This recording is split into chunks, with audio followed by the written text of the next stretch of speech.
Alright, what's up guys? Welcome back to the channel. If you guys are new, please subscribe. I post every Monday, Wednesday, and Friday as much as possible. I'm a high school student, so sometimes it's hard to make content and stick to the uploading schedule, but I try my best. This is my 2000 MR2 Spyder, and in the last video I showed the fully restored headlights. They look so good.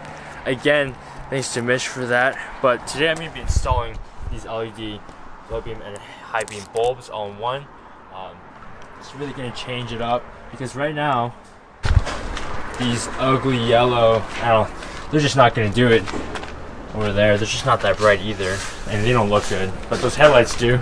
So we're going to put these bulbs in. It's going to look so good. So they're just plug and play. So basically you get to the bulb back here. If you have the front material, you're going to have to remove that, but I don't have anything up here, so it's super easy access for me. You just reach it from back there.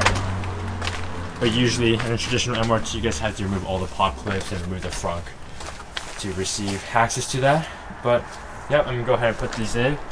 It's gonna make a huge difference.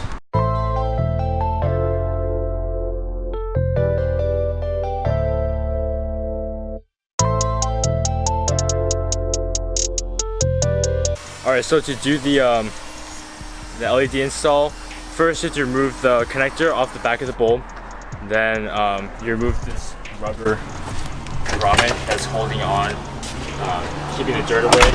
And then there's a clip, you remove that, put in a new one. There's a whole reverse process. It's super easy. I gotta show it back to back. Look at that. Look at that.